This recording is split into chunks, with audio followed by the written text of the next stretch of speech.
Welcome to the Bayou City Soccer Podcast. Whether inside or outside the loop, we are talking everything soccer in Houston. Y'all ready? Let's get it.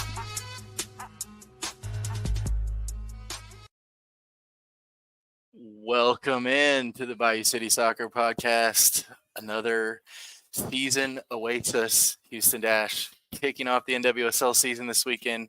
If you hear things in my background or see things in my background, Taylor Swift is now streaming on Disney+. So it's very exciting times in my house. Rudy's house too, I think, is turned into a concert hall, right?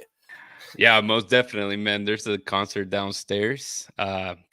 Maybe to everyone's liking. Maybe my wife is jumping over the tables and stuff. So it's a mad house right now, man. We're all Swifties at heart, right? For sure. So, yeah, we're joined by Rudy and joined by our friend Manny. Manny, what's up? Hey everyone! Unfortunately for me, it's not concert day, so they're holding on for the weekend. So it's all good here. Good. And then we're joined our special guest, our good friend Theo Lloyd Hughes. Theo, welcome back to the show, my friend. How's it going? Thanks so much for having me. It's going all right. The season's here. It feels like you wait and you wait and you wait, and then it creeps up on you. Yeah, Challenge Cup. What, tomorrow night? A new look Challenge Cup. Yeah, Champions Cup. I guess they're sort of like rebranding it. I mean, time will tell what it looks like next year. But yeah. Yeah, like the Community Shield in England, I guess. Exactly. The league champs against the cup champs, basically. Playoff champs. Yeah, playoff cup, whatever you want to call it. Yeah, so the NWSL is back. We've added 2 new teams this year. Bay FC and Utah Royals are back from their. They bounced around a little. They went to KC, then came back as Utah Royals, right? So we're back. And the Houston Dash are back. A lot to talk about with this Dash team, I think. First and foremost, the new man in charge, Fran Alonso. Manny, we've got to talk to Fran a couple times. We got to talk to him today. Just what are your first impressions, I guess, of Alonso and what he's bringing to Houston? I like his energy, to be honest. His press conferences are very. You ask him one simple question, he goes like to 5 different pieces, and it comes back in one pieces. But I think one thing for sure, if you're very frustrated how the Dash was of not scoring goals or having opportunities, he's very of the attacking mind. So he's very even the way he explains things. He's like, we're going to do this, we're going to do that, we're going to get chances in the box. It's like, because all I care about is getting the opportunities and outscoring the opponents. And it looks like, the way he sounds and the way he's portraying it, the team has bought in, which I can see why, because we have a lot of attacking power. I think a lot of people want to get more chances. Of course, you want to win games. You got to score goals to win games. And I think everyone's bought in. So for the moment, it sounds good, to be honest. Yeah, Theo, I think Alonso is one of those guys that not a lot of people know about, right? I don't think a lot of people watch the Scottish Women's League over here in the United States. I know American Soccer Analysis did a preview talking about it's hard to find data and it's hard to find a lot of information on Alonso's Celtic. But what do we know about him and the way he likes to play? He in Scotland really liked to use a 3-4-3.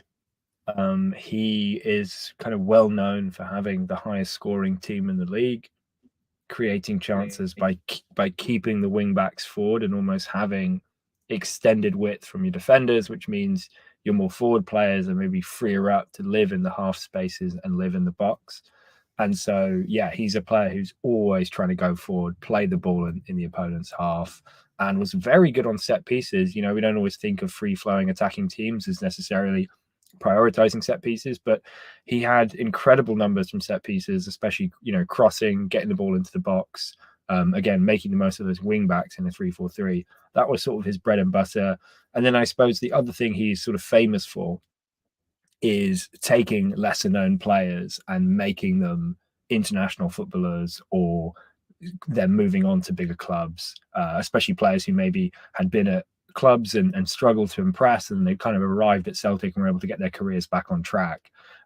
He did really, really well with players like Clarissa Larissi, making her a Canadian international. He actually, I was chatting to him the other week, and he said that she was in Houston with the Canadian national team, and she reached out to him and wanted to catch up because she really feels like Fran did a lot for her career, and her career really took off when she ended up at Celtic. Caitlin Hayes is another player who actually was with him in Lewis and then stayed with him at Celtic. She now plays for the Irish national team. She's a centre back, but she scored 13 goals a season in Celtic. Again, fantastic on set pieces. She's 6 foot. So yeah, he's a manager who, in a league which isn't necessarily the most competitive league in the world, top to bottom, Celtic have a much bigger budget and resources than some of these other clubs, but he was able to take rough diamonds, sharpen them up, and then they would often leave Celtic. I think he had to replace his top scorer left on his Celtic team every year, 3 years in a row. So this is a manager who's used to kind of making rough diamonds, scoring a lot of goals, dominating a league which isn't as competitive as the NWSL, and I think it's going to be really fascinating to see if he can make the step up, because he's done very well in what, for all intents and purposes, is a lesser league. Yeah, you mentioned it briefly there. I mean, how big a step up is this? You go from a lot of these European leagues where they're kind of semi-professional, becoming professional, to arguably one of the top 2 leagues in the world, right? Yeah, no, I think that's fair. I mean, I think, to give him his credit, when he arrived at Celtic, they weren't a professional club, and it was over his tenure that they actually professionalized, and the budget, kept getting bigger, even though players kept leaving the club to go on to bigger things. I think where Celtic is now, where the top clubs in Scotland are now, is probably similar to where the bottom clubs are in England.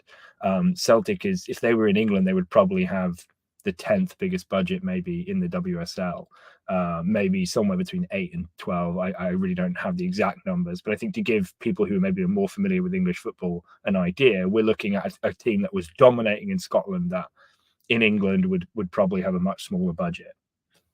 That being said, to sort of answer your question, I think we really don't know. We just don't have enough data. We haven't seen anyone make this jump from Scotland to America, or even Scotland to other leagues, really, in terms of coaches. We just haven't really seen that transition yet. So it's really, really hard to judge. I think, in the build up to Alonso becoming the Houston boss, he was linked heavily, and I believe turned down an offer to go and coach in Monterrey with Rayadas.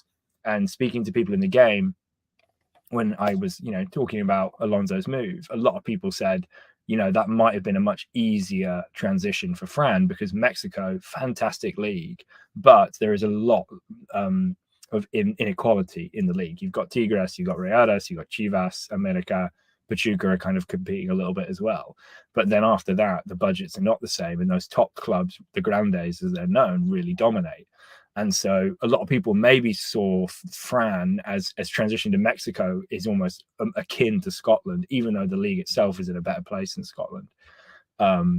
So to come to the NWSL, where the San Diego Wave, who finished top, and the Kansas City currently finished bottom, are playing with the same budgets, have very comparable squads, I think is a big challenge, because Fran is not going to be used to that. Yeah, it's a very different game. I know you asked him today about travel. Well, that's another thing, right? That's Yeah. something I'm fascinated by. This is a guy who, obviously left his home country to try and make it in football in England and then Scotland. But, I'll tell you firsthand, lads, not a very big country. The biggest road trip you'll have will be about 5 or 6 hours. Less if you fly. But to think what a trip from Houston to Seattle is, or Houston to New York, I mean, this is a lot to deal with. And I think he's going to lean heavily on his sports science team, his conditioning team, because they're going to have to help him on how you ready players, how you keep your 11 fit, how you rotate, because this will all be new to him. Yeah, it's a whole new world, really, for him, just coming over and I think it's something that he talked about in his introductory press conference. He wanted to be in the NWSL. This is something that he's been looking to be at, right? The top of the game. He wants to prove himself. He did it at Celtic, and now he wants to, come to the United States where all eyes are on him and show that he can be a top coach. Yeah, I think that's a really good point. I think he, like I said about, people talking about Mexico as a very viable option for him. I think he has made his life more difficult, or he's hungry for a bigger challenge, you could say. And I think that is really interesting, because everyone in this game backs themselves right. Everyone in sport wants to be the very best, but it's very daunting. Us as kind of mere mortals who aren't gifted coaches or athletes, we're sitting there going, well, maybe it would have been the easy route if you'd ended up in Monterrey. But you got to back yourself, and Fran has, and I think it'll be fascinating to see him grab the challenge with both hands. Yeah. So Manny, let's get into the roster that Fran's got. So I guess we'll start with the goalkeepers. Obviously, he's got the best of the best, right? NWSL Goalkeeper of the Year, Jane Campbell. I think a lot of people are wondering, can Jane be that superwoman again? Can she be the star goalkeeper that she was last year? What do you think about Jane coming into what looks to be a contract year for her too? Yeah, I think Jane. I think every year she's proven herself to be a top quality keeper. I think it's not just. I think last year was like, I think of all the years she's been, I think it's been the best. I think even the year before, you could show that she was improving, that she was stepping up. Of course, last year was a phenomenal year, but I think having a recognition of that she has, of course, you want to do. Will she go on the levels the same as last year? You hope so she does. I think right now, more than anything, the way how the roster, Chris Sugargrass, we will talk about later, is still going to depend a lot on her. Still going to depend a lot on her making the saves, making defensive efforts to get the ball moving. But I think as a contract year, mostly players will put out the best they can, because either renew or move on to a different club in the NWSL. You still want to be highly valued. So I still believe that she will still be the main focal on the team and continue on her form that she had last year. Yeah, and Theo, I mean, it's going to be hard to top what she did last year, basically, right? Yeah, I mean, I guess I think it's a bit of let's find out. I thought Jane was phenomenal last year. I think she's had phenomenal parts of her career previously. She's only 28, I believe, so she's not really reaching her peak in terms of goalkeeping. Often that's around 30 or over. So I don't really see why she can't do it again. I think it'll be really interesting to see if she's maybe even better, hypothetically. Like, I don't think her skills should by any means regress. I think what will be interesting is maybe more, and this is maybe where you want to go next, but who's playing in front of her? How will that affect the overall defensive numbers? Jane was undoubtedly brilliant last year, very well-earned goalie of the year, and kept the Dash in a lot of games that maybe they shouldn't have been. The Dash drew a lot of games last year, and I think a lot of those points, especially think about those games where the 3 games where Houston had players sent off, Jane was asked to do a lot and kept clean sheets in 2 of those games. So and lost the other one 1-0. So even that game was really narrow. So I think Jane really did everything she could last year, and I guess I have the faith that she can do it again or even be better. Yeah, and before we hit the defense, just 2 interesting backups, I think, for the Dash too, and Alvarado and Savannah Madden, 2 players who Madden now has gotten international experience as well to go along with Alvarado. It's interesting to see, when and if they fit into this lineup. I mean, I think, just as we can applaud Jane Campbell for her ability to stop shots, her ability to stay fit is really impressive. I think until she got COVID in the 2022 season, I actually think she'd had an absurd streak of starting NWSL games in a row, and pretty much had, she played every minute of last year. She really doesn't miss a game, and not that you don't want to have good backups, but I think in a way her historic ability to stay on the pitch means that Emily and Savannah it doesn't feel like there's really anything close to competition there, or anything close to even them being needed, which isn't really the same case around the league. I'm a former Longhorn myself, and I do follow Texas quite closely. So I've watched Savannah many a time, chatted to her a few times as well, and she was very, very good transferring in from California, and did very, very well, especially her last couple of years in Austin. Really, really came along as a fantastic keeper, especially maybe with her feet. she kind of got known for maybe being a little bit more of a distributor, someone that could come out and claim crosses rather than being known for her shot stopping. Emily maybe is more known for her shot stopping and actually very known for being a good penalty saver. Had some fantastic penalty saving feats when she was at TCU. So they may have different skills to Jane. They're definitely going to have a lot less experience, especially a lot less experience at the end of herself. Jane is likely going to be the captain, or at least, it's a huge leader in that dressing room when you talk to the players. So yes, it's great to see Emily and Savannah, two keepers who have a long history in Texas, and seem like great people and have a lot of potential. But I would almost put money now that we don't see either of them this year. But you never know. You're on mute. Can you guys hear me now? All right, there we go. Technical difficulties. My kid bouncing around in here. So Theo hit on a little bit, but the defense, obviously a big point last year in 15 goals allowed in the regular season, something crazy to go along with Jane. This year, though, Manny, the depth or the pieces that they have look to be a lot lower, a lot less. Yeah, I was talking with you, Dustin, and I was like, "Whoa, looks like we're just one injury away from having no defense." To be honest, but because the way the defense is, it's just you let go of Ali Prisock on the off season. You have Chapman, on maternity leave. We wished her and her family, on a baby, but other than that, you still have Lynn. At the moment, she's on an excuse absent. We all know why.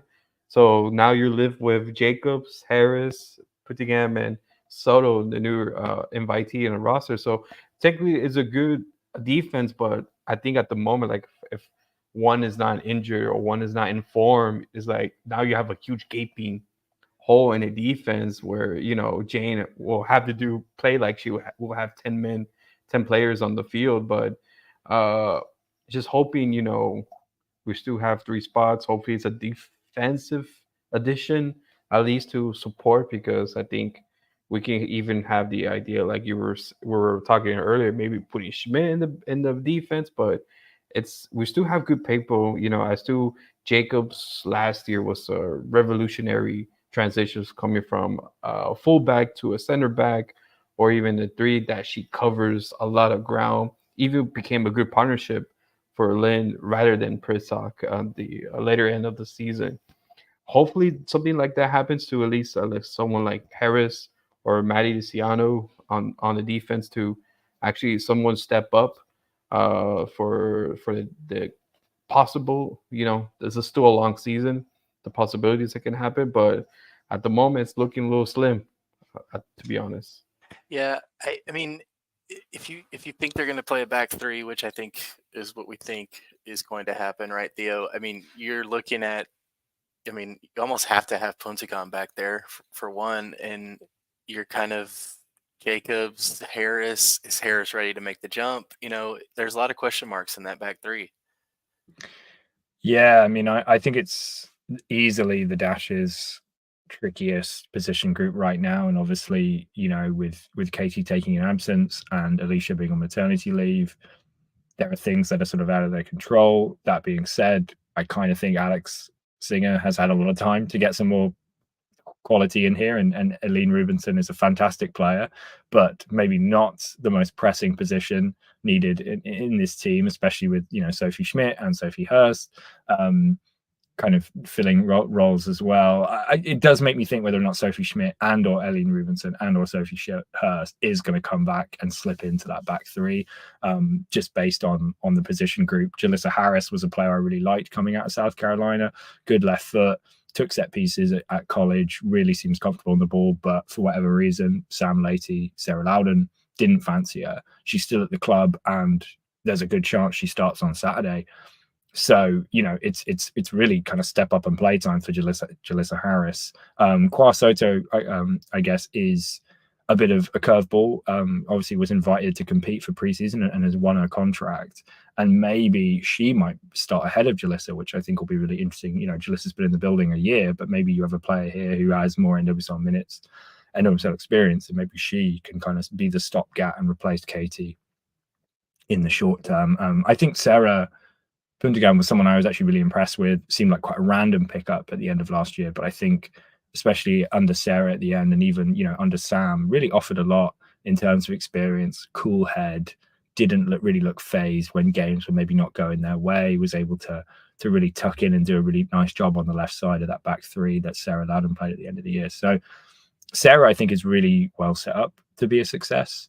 Who plays alongside her, I think will be really interesting. Natalie Jacobs, you got to give her credit for winning a job a few years ago when really she seemed like she didn't have a place in this squad. And I know Juan Carlos Amaros really was one of the coaches that kind of got the best out of her. She was playing more as a right back then, but she's stayed a lot longer in Houston than I think people thought she would have. But in terms of where she is in the NWSL as a starting centre back, you've got to think that maybe Alex Singer could go out and get a more experienced, more higher quality starting centre back from anywhere in the world. They've got more international spots now, and you've got to think to be starting maybe Kwa Soto, Natalie Jacobs, and Sarah Puntigam in your back three could put a lot of pressure on Jane Campbell. But like I always say, go and prove me wrong.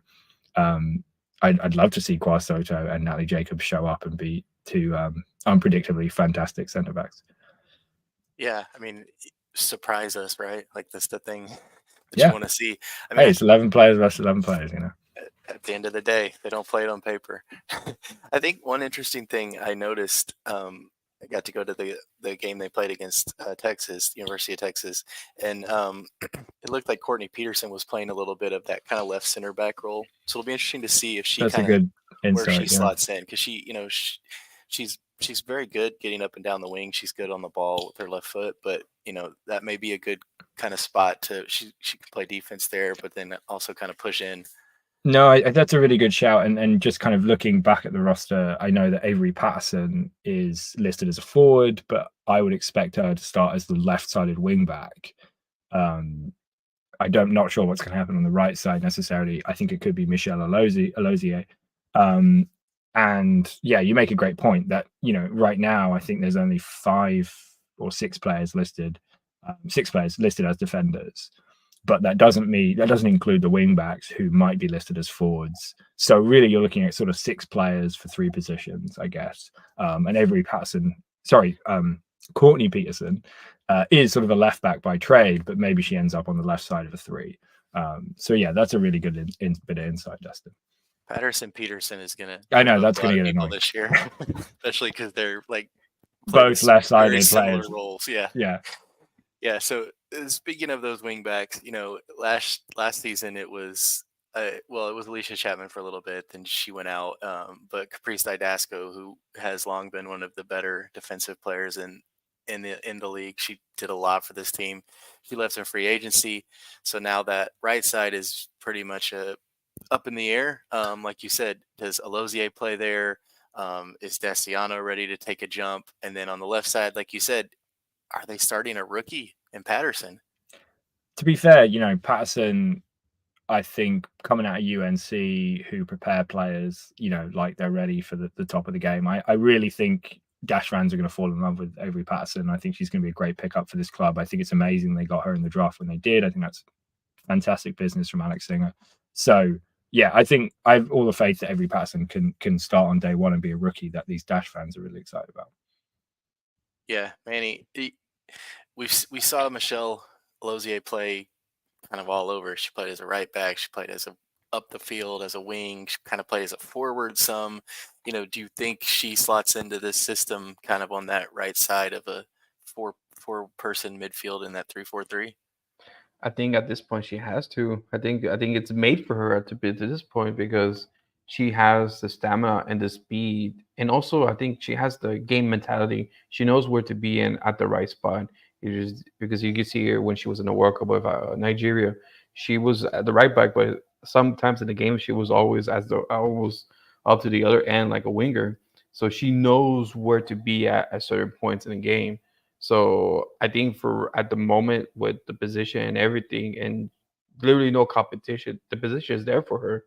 The question is, will she strive? Will she do it? I believe so. I think the system that Fran Alonso and as we talk more about, the midfielders and the attackers, I think it will give her more momentum and more on the ball to get to that open space. Of course, now she will have to be a little bit more conscious of actually defending, because when she goes up, there's gonna be no one there to. We don't know who's gonna be there. I don't know. It's gonna be Jacobs, Soto, or Putigam to be right there. But I think right now, with her stamina, the way she recognizes the game, I think it should be a no-brainer that she will thrive in that position. Yeah, it's like you said, it's kind of has to be her at this point, right, Theo? Yeah, I mean, I think you mentioned Desiano. I think she could slot in Avery Patterson. I think you could also, even as a left-footed player, you could probably put over there as well. Amanda West, who maybe I think is going to be more penned as one of the front three. I think she often started wide and kind of inverted for Pittsburgh. So I think you wouldn't rule her out as being maybe one of these wing backs. I think it really depends. Obviously Maria Sanchez as well has done that role under Sarah Lavin and Sam Lady. So yeah, I think it's a little bit of kind of let's find out what Fran has in store. I completely agree that it's Michelle Alozier's job right now, one would assume, but you never know. Yeah. So looking at the center midfielders, it's going to be interesting to see. I think, Manny, we've talked about kind of how the central midfield is going to operate. 6, 8s, 10s. All the fancy new lingo that we talk about with tactics. You have Sophie Schmidt, who's obviously a club legend. She's been the captain for a while. Sophie Hurst. But then you have Andressa, who is kind of a 10. Does she play forward? And then, like you said, Theo, Ellen Rubinson, you asked Fran today kind of where he sees her, and his answer was basically anywhere. A little bit. I mean, I think he sort of said he sees her a bit as the Sophie Schmidt. I think that was kind of the short answer. But he did talk a lot about her recovery speed, which I think is interesting. And her ability to sort of, if they're trying to play high and in the opponent's pitch all the time, she might be more of an off-ball midfielder who is pinning the opposition forward. So she's almost like an advanced defensive midfielder, rather than like when we think about defensive midfielders or Sophie Schmidt, they're often like not flanking, like blocking the back four, giving you support. They're building attacks more slowly, and then maybe they're helping up down the end of the pitch, but they're almost like, you think of them more as in the defensive 2/3. It sounds like she's got a real engine on her, and so maybe we'll see her a little bit advanced. I think my gut, obviously she's not going to play on Saturday, but my gut would be, in an ideal world, you have Schmidt and Rubinson playing alongside each other, and one kind of sits and one kind of goes, but they're almost like a pretty flexible, fluid double pivot. But time will tell. Yeah, and you have those two midfielders, Rubinson and Schmidt, but then you look at players like Nagasato, you look at Andressa, kind of where they fit. Do they morph into more of like a 3-5-2 with like a 10 behind 2 forwards? How do you kind of see that dynamic? Yeah, I definitely think of Yuki and Andressa as being a little bit more advanced, possibly when we see the lineups come out. Probably, I think, maybe seeing them in the front line. But like you said, I wouldn't be surprised if they're in reality coming back and being in the half spaces, being more of a 10. But I kind of think what you'll see is, let's hypothetically say it's Cici, Andressa, and Diana in the front three.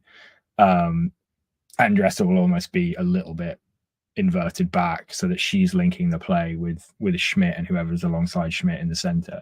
I think that's sort of how I imagine it, but there is also a chance that maybe Andressa is playing next to Schmidt and it is in a slightly deeper role. I think that would be a bit of a waste of her talents, because I think we saw at the end of last year that she's so creative, she's so opportunistic, that you just want her to be getting the ball a bit higher up. But Andressa is listed as a midfield on the roster, not a forward. So it's kind of hard to say right now, but I'm kind of envisioning Yuki and Andressa a little bit further forward. Manny? Yeah, what are you thinking? think so. Yeah, I think so. And Manny, we've talked about Andressa and kind of how she fits in, and this is a team last year that desperately needed somebody to kind of bring that, attacking final third, a player that can unlock defenses. this will be your first full year. So, what do you think we can expect now out of the Brazilian? I think, I think we will expect more output of this. I think a manager like Fran who wants their players to thrive. I think that's his main focus right now, to see all his assets who can thrive. And I will agree with Theo. I think she will be part of the front line and coming back, because I think that's part of her game when she was in Barcelona as well. Having that of coming up in the third, attacking and coming back. But I think who will start? It will be Andressa for, and maybe Yuki coming in the second half as an experienced substitute. To either solidify the result, because at this moment I think Andressa will have something creative. I think we'll have even more abilities to her like people like CC Kaiser and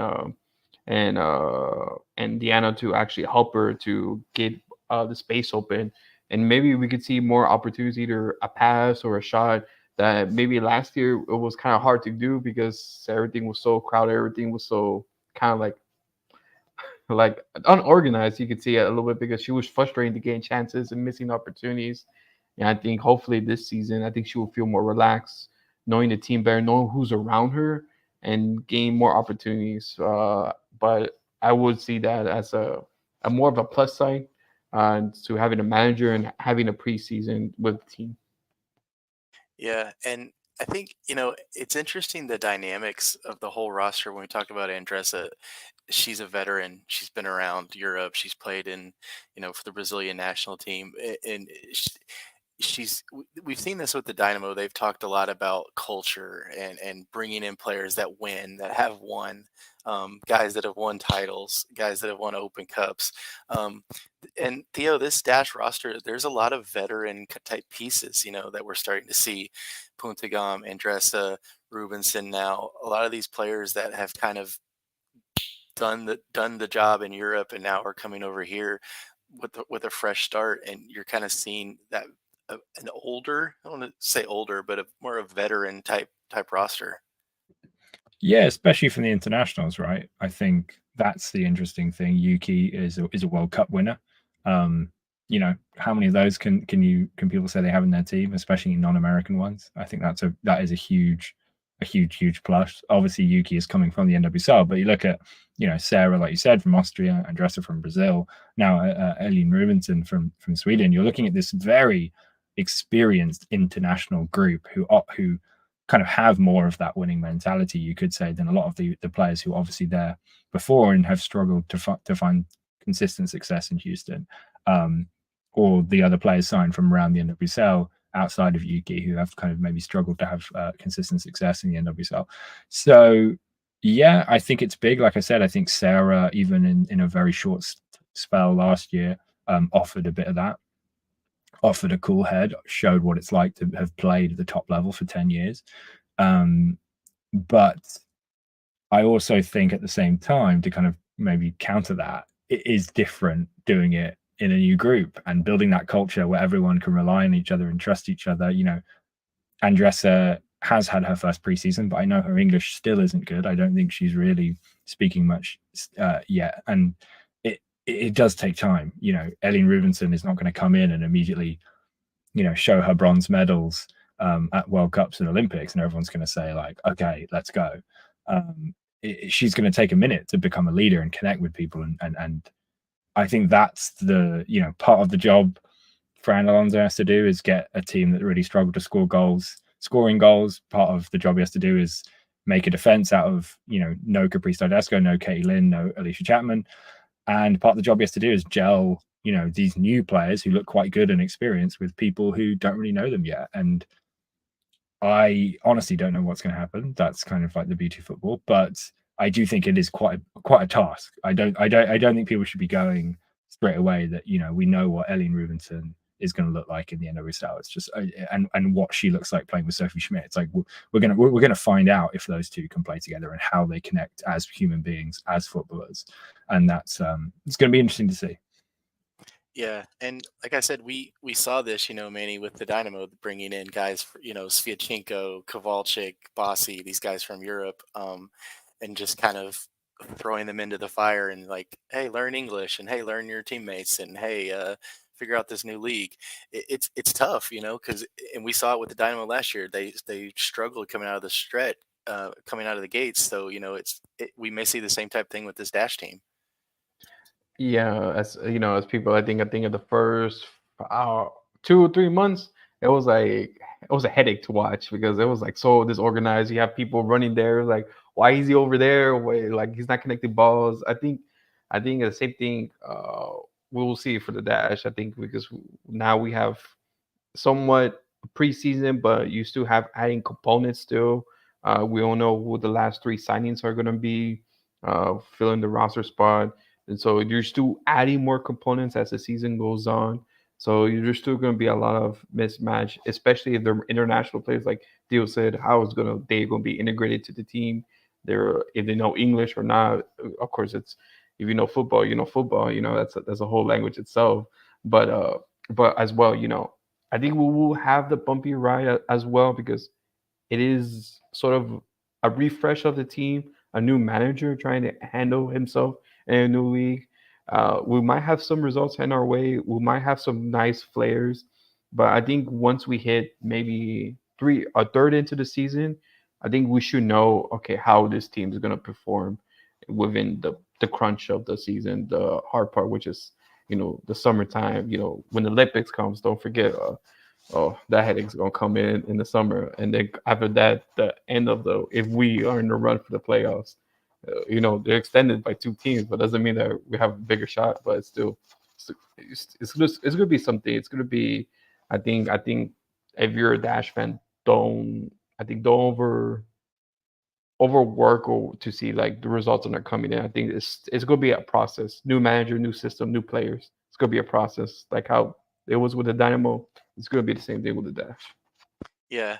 Before we move off the midfield, when the rosters dropped this week, I think a lot of people were surprised. Kiki Van Zanten not on the roster. Jamaica international. She played at the World Cup. It was kind of a what happened thing. We heard Fran Alonso today talking about players that impressed him, players that didn't impress him are not on the roster.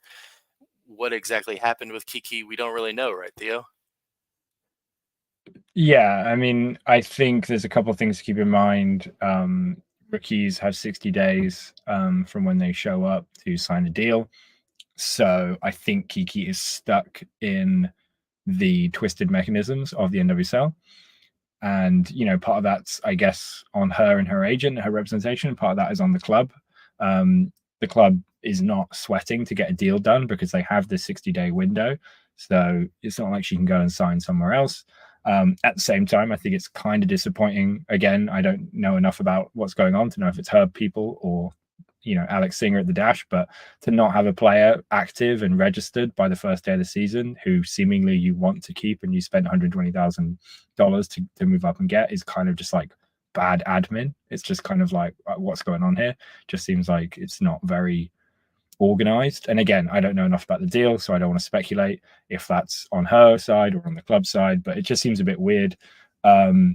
But I can only assume the club is trying to get that deal done. And I imagine they are inking an offer as we record this podcast. And maybe, hopefully, we see something released before Saturday that she can play the game. But yeah, I think it's just kind of the league. I kind of feel like part of it is just the rules of the league mean that you can do this with rookies, which you wouldn't really have if she was, a second-year player, a third-year player, a free agent. You wouldn't be allowed to do this, which is basically like cash out a contract 24 hours before the season starts. Yeah, you basically just hold their rights. Doesn't make any sense. Yeah, such a weird it's thing. So weird. Like, you can't play for us, but you can't play for anyone else either.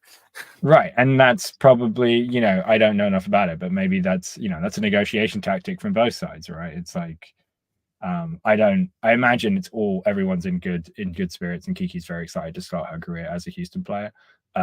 But like I said, I don't think it's a great look to not have a player registered ahead of the first day of the season.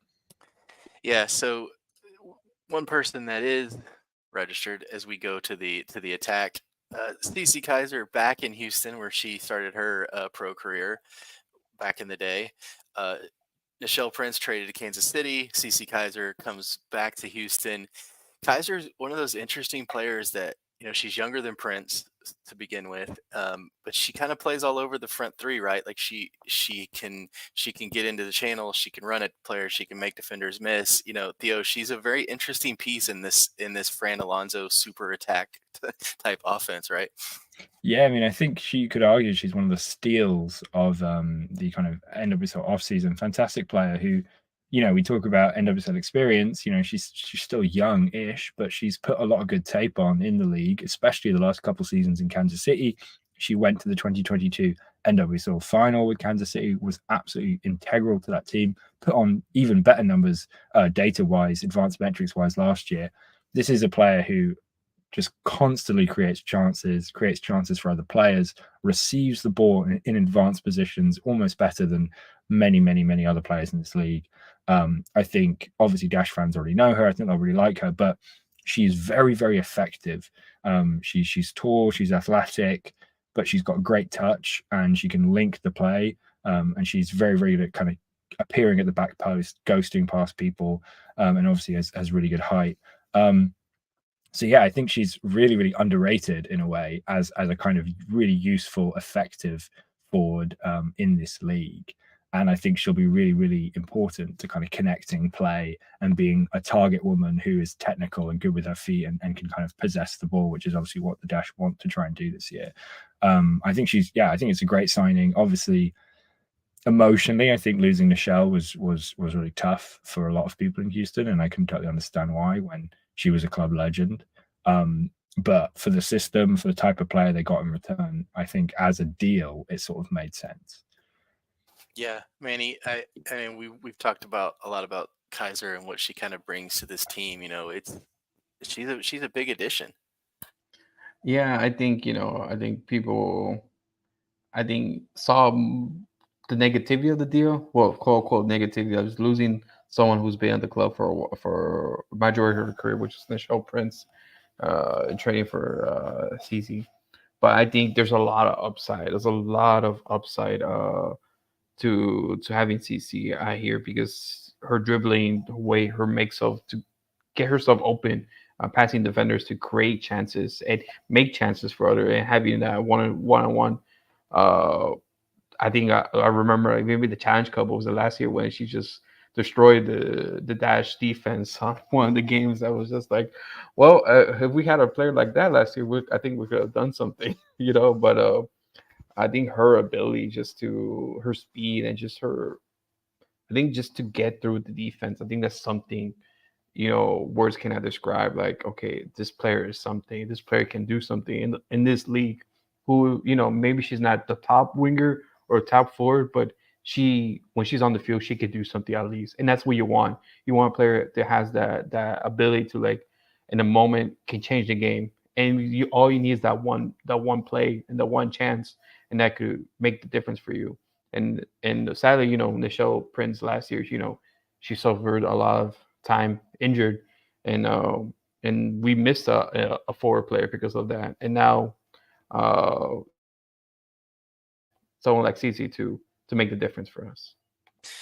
Yeah, and you hope that she's going to be linking up with the other two players who are probably on the front line. I know another one of the big offseason stories this year, Theo, Maria Sanchez, albeit a little briefly, becoming the highest paid player in the NWSL, right? But the Dash front office and the Dash, staff putting a lot of trust in Maria, coming off of a year where she was just kind of like the rest of the team, just didn't get a lot going on the off. They're now kind of putting trust in her, and she's the face of this franchise that they think she can be. Yeah, I mean, Maria was still the top scorer at the club. I think the expectation is Maria should be achieving more than she is, because I think we can all say that she is an absolutely phenomenal footballer with so much talent that she should be getting more than 4 goals a season. I think she only had 2 in her first season. full season back in Houston, although I think she maybe had more assists that season. And I think, going back to, I don't want to really talk about 2023 too much, but last year I think Maria was depended on maybe more to shoot and to kind of invert and get involved in a play higher up the pitch, shoot on sight more, rather than maybe do more of the crossing and assisting that we saw in her first season in 2020-22. When she was with Salmon and Rachel Daly for a bit as well. And she kind of maybe had more natural targets. It felt like last year she was maybe required to be more goal scoring and had a higher XG and did get more goals, albeit, again, 4 goals is probably not enough that you want to see from Maria Sanchez. I think for being the face of the club, for this fan base, for what the Houston Dash represents, for the type of person she is, it makes a lot of sense for the club to double down and make her kind of the heart of this team. It does come with the caveat that you want to see her kick on and achieve the things we all know she can achieve, because she's such a talented footballer. And that should be creating even more chances, key passes, beating people down the line, breaking into space, and that final ball has to be, you never really want to put a number on it, but 8 assists, 10 assists, I think would be, for the type of player she can be, a really good spot to be in, with maybe, again, 4 or 5 goals added to that, 13 goal involvements. That's the kind of player we really, really see Maria Sanchez being able to be in the NWSL. I don't think I'm being, unless you two think I'm being too optimistic or too demanding. I mean, honestly, if you're going to pay a player what Maria is getting paid now, you expect her to be a creator, somebody that's, driving this offense. Basically, I think it's 8 to 10 assists. I think should definitely be in a target for her. Yeah, I think it should be at least the minimum. Sadly to say, I think once you get a contract that big, you're kind of expected to push that. You push that because you, of course, owners and the club want to get that, the money invested in you back in performances and points in the game. And hopefully we'll see Fran using the best of her abilities, unlike last year with Sam and Sarah. I think she had a better outlook with Juan Carlos, using her a little bit more in the best of her abilities. And hopefully, we see that she at least scores some, and most importantly, be more of an impact player. Maybe not giving that assist, but at least create the chance to have the team to win games. Yeah, I remember talking to her last year, and after Sarah had taken over, and she didn't throw Sam under the bus or anything, but it was kind of like, Sarah lets me be free kind of thing. Like, she just wants to be on the ball and run at people, and that, I think that's, kind of like you were saying, Theo, just run at people, whip balls in. That's kind of where she excels, right? Yeah, I mean, I think, we saw Juan play Maria a little bit similar to how Sam played Maria, which was right at the top of a 4-3-3, which means she's receiving the ball in higher positions, which means she's closer to the goal, and maybe you get more pressure on her. And when she sees a sight of goal, she's almost more of a shooting forward.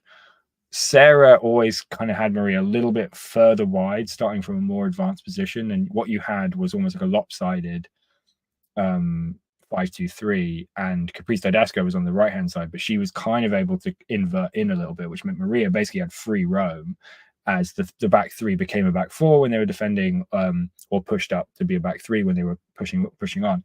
And I think what that meant at the end of the season, and even in games the season before under Sarah Loudon, I think about the game in North Carolina, where you had Elizabeth Eddy on the right hand side doing a really, really good job on that day. It just meant Maria had that freedom, and it meant that when she picked up the ball, especially from a transitional period, she had a lot of space in front of her. And I think trying to figure out how you can get the best out of Maria is maybe trying to think about how you can isolate her in a one-on-one situation with the defender, and then when she wins the ball, you open up a lot of space. And if you're starting her further up the pitch and she's in the box, chances are she might have 1 or maybe 2 defenders in front of her, and she gets more crowded. It becomes harder for her to win win those duels, and then there's less space for her to work into. So trying to find the best position for Maria is going to be really interesting, especially if we assume Fran Alonso is playing with wing backs and Maria is not going to be wing back. We might see her in that more advanced role where she's expected to be a finisher and score goals, and we're not expecting her to kind of break down on the wing and win duels and cross. I think it'll be really interesting to see how Fran uses Maria, because like we've all just said, the pressure is on now. And if the system is maybe more important than having Maria in this free role, I think we're going to see a lot going on. And having just watched the Gold Cup, Mexico kind of, in a way, didn't really get the best out of Maria Sanchez. I don't know, how closely all your viewers and fans were watching, but that team was sort of built around Jacqueline Ovalle, another left-footed winger, kind of doing more work on the right-hand side. Nikki Hernandez, who was playing the left back, often had a lot of joy playing behind Maria and coming through. Obviously, Mayra Pelayo, who was subbed in for Maria Sanchez in the USA game, she scores that absolute worldie against the US. So Maria struggled at the Gold Cup a little bit to kind of have those moments that we know she's capable of. And it'll be interesting to see how she comes into this team where people are demanding more of her. She doesn't have Jackie Ovalle. She doesn't have Kiana Palacios to kind of lean on. People are going to say, hey, Maria, you've got to go out and score. Yeah, so one fellow Mexican national teamer that she does have, Diana Ordonez, who the Dash paid a pretty penny for before last season. After her big rookie season with North Carolina, they brought her to Houston looking to be, that number 9, that goal scorer who's going to score a ton of goals. With Ebony Salmon on the roster, it was kind of an odd fit. Salmon now off to Aston Villa. It's Diana's job. She struggled a lot last year, Theo. I think she was in a weird system in weird positions. Is this an offense now where she can thrive and get back to that 2022 season that she had in North Carolina?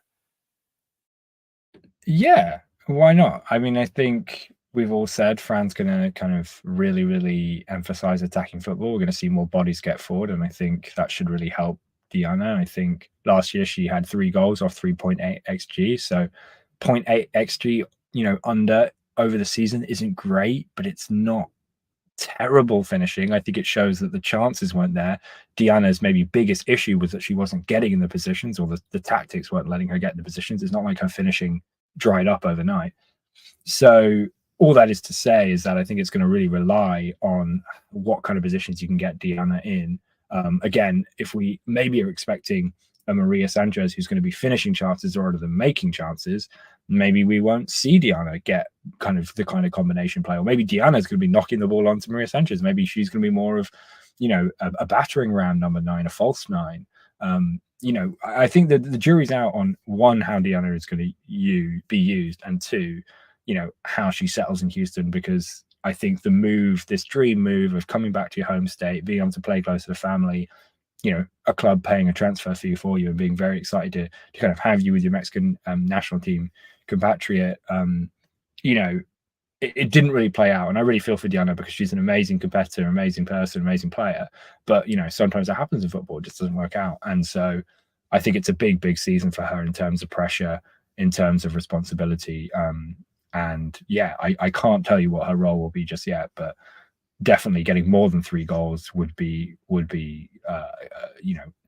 adamant, the kind of the first box to tick. And then I would say she's probably aiming for 10 goals or more. Yeah, Manny, we've talked a lot about Diana. You and I, she's got to, for her and for this team, right? She's got to score goals. Yeah, I think we were always struggling when she's here in the game, because she will not per se she will go missing the games.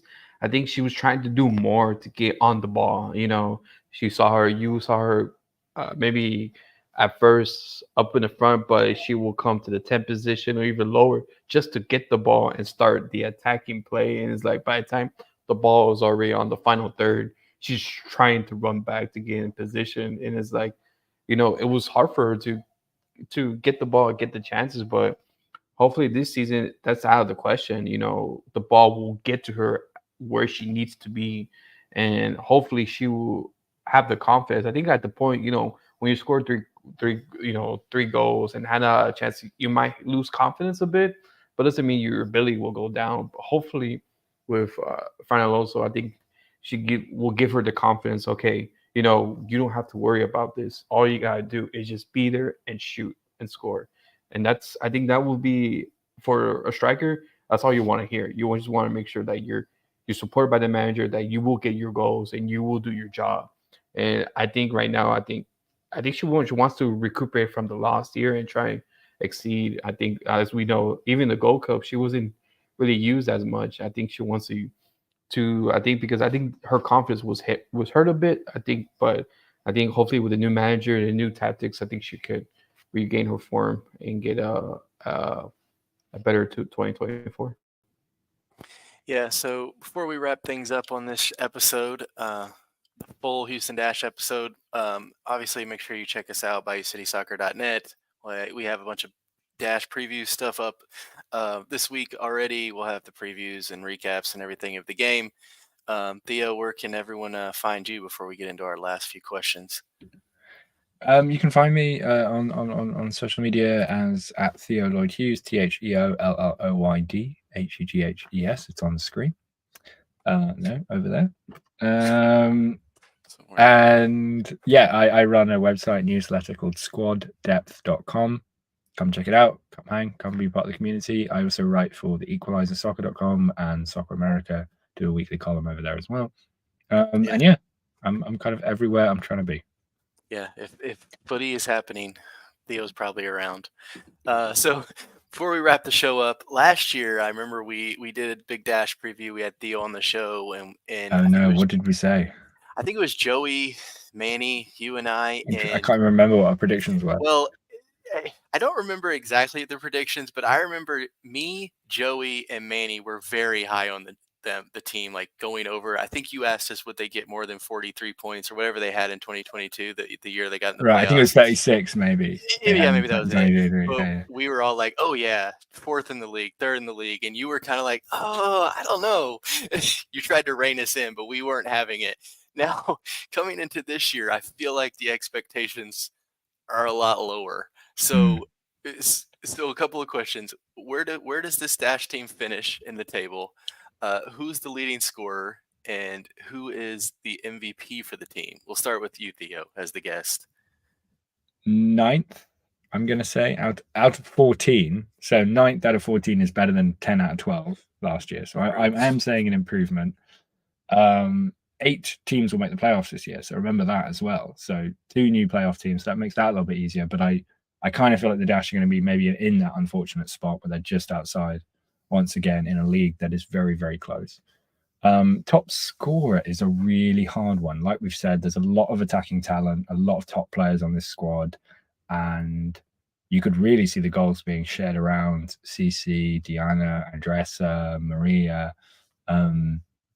But I think I'm going to go with Cici Kaiser. Yeah. And sorry, what was the last one? MVP. Yeah. MVP. It would be interesting if it was Jane again, because that would probably tell you that it's been a tough season. A lot of action for a goalkeeper, not always what you want. Yeah. But I'm trying to think how MVP works for final players. I'm going to say Maria. Hits that 8-10 assist mark. So she had 4 assists last year. So let's say she doubles her assists and is a key part of all the fun attacking football this team has. I think I'm going to say Maria. There you go, Manny. What do you got in the table? Top scorer, MVP. Oh, table. Oh, great. It's hard. It's really hard. I think compared to all the teams, it's like you can't be first. That goes to like Gotham. That's like the dynasty right there. So you can't fight with them. It's like in San Diego Wave. Okay, forget competing with them. And it's like the only thing you can think of is like maybe mid-table, like 8th or 9th. I'm going with 8 just because I feel like run is gonna make this team very exciting to watch. I don't know if that's a good thing or a bad thing. So it's gonna be very exciting. It's gonna be on a tip of our toes because playing with all attack, heavy rock, like I'm thinking of like Liverpool for some reason. I'm thinking Jurgen and Klopp, just all heavy metal, no defense, just like let the reins go and see from there. And I think it could work. It could work. So I would say eighth, just but I will go to the final decision day for the dash to make it in, just the final day. But top score, Theo took my pick for CC Kaiser. I was expecting for her, but I'm going to also go with the soccer trope. When you have the second spell, the club is not always the best. Well, hopefully it's not that. So I'll go with Andressa. To be honest, she'll be a sneaky pick for top scorer. And MVP, I'll go with Michelle Alozi. I think last year we saw a glimpse of her. We saw like what she can do. I think I think she.